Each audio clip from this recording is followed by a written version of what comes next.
देखिए, माँ पाटेश्वरी देवी राजकीय इंजीनियरिंग कॉलेज गोंडा जो है, ये प्रदेश के और देश के महत्वपूर्ण इंजीनियरिंग संस्थानों के रूप में उभर रहा है। और आज का जो सेमिनार है वो AI as a driver of innovation. AI जो है नवाचार को कैसे बढ़ावा दे सकता है। आप जानते हैं कि नवाचार हर क्षेत्र में हो रहा है, वो उद्योग जगत में हो, कृषि में हो, स्वास्थ्य में हो, ग्रामीण अंचल में हो या शहरी क्षेत्रों में हो। तो एआई की अलग अलग विधाएं जो है वो नवाचार के रूप में अलग अलग क्षेत्रों में किस तरह से उपयोगी साबित होंगी, उसके लिए देश और विदेश के बड़े प्रतिभाशाली विद्वान जो है अपना विचार रख रहे हैं इस सेमिनार में। इसमें साउथ कोरिया के एक्सपर्ट हैं, आईआईटीज के एक्सपर्ट हैं, ट्रिपल आईआईटी के डायरेक्टर साहब अगरतला के professor Abhay Kumar ji chief guest रहे हैं उसके। तो मैंने देखा बोस्टन कंसल्टिंग ग्रुप के जो है कुणाल पानीग्राही जी उसमें अपना एआई में अच्छा लीड वर्क कर रहे हैं, तो उन्होंने अपना विचार रखा है।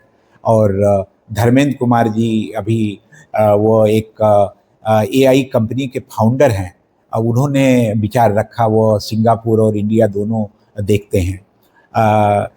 इनोवेशन हब यूपी की चीफ इनोवेशन ऑफिसर वंदना शर्मा अपना विचार रख रही हैं।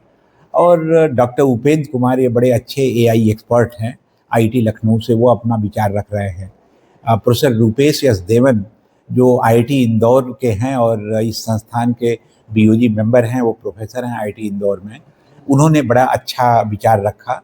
गेस्ट की सर जरूरत क्यों पड़ी? हाँ, अब आपने बड़ी सही बात कही कि एआई की जरूरत क्यों पड़ी। अब देखिए, एआई मूल रूप से है क्या।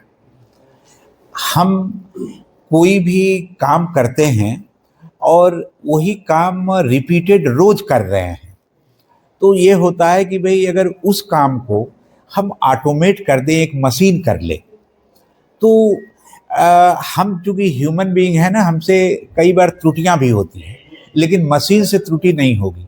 लेकिन अगर एक ऐसा एआई का मॉडल बने जिसमें वो डाटा फीड कर दिया जाए, वो एआई सीख ले उसको अच्छे तरीके से, तो वो उस काम को रिपीटेड करता रहेगा। यहाँ से बेसिकली शुरुआत है।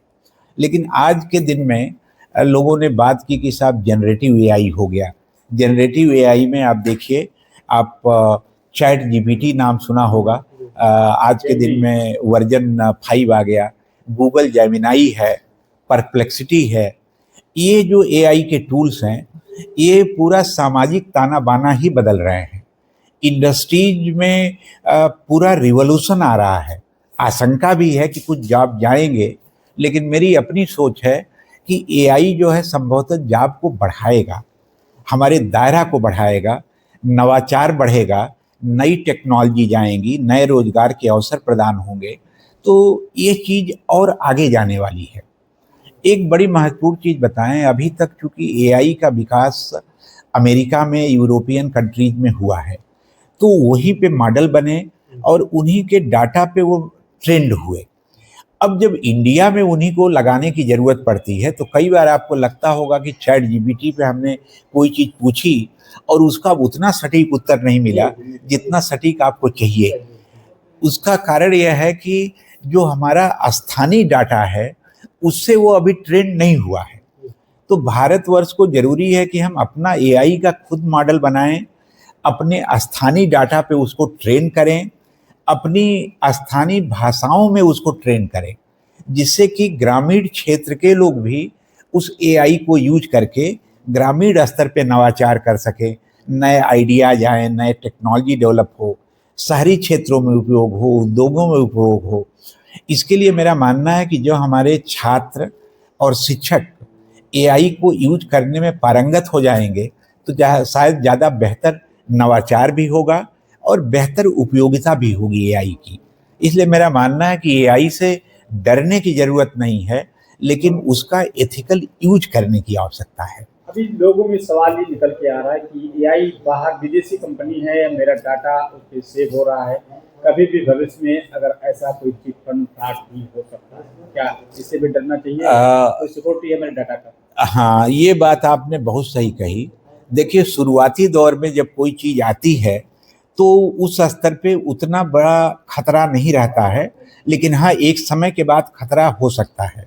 इसीलिए हमारे देश के साइंटिस्ट, इंजीनियर्स और इवन भारत सरकार लगी हुई है कि यहाँ का अपना इंडिया का एआई मॉडल बने, यहीं पे डाटा सेंटर बने, हमारा डाटा यहीं के डाटा सेंटर में स्टोर हो और हमारे अपने मॉडल हों जो हमारे डाटा पे ट्रेंड हो, ताकि भारत के उपयोगिता के अनुसार, भारत की आवश्यकताओं के अनुसार हमारा एआई मॉडल बने और हमारे लिए जनोपयोगी हो। इसीलिए बात हो रही है कि अपने देश की जितनी पॉपुलर भाषाएं हैं, उन भाषाओं में भी वो एआई मॉडल कार्य कर सके।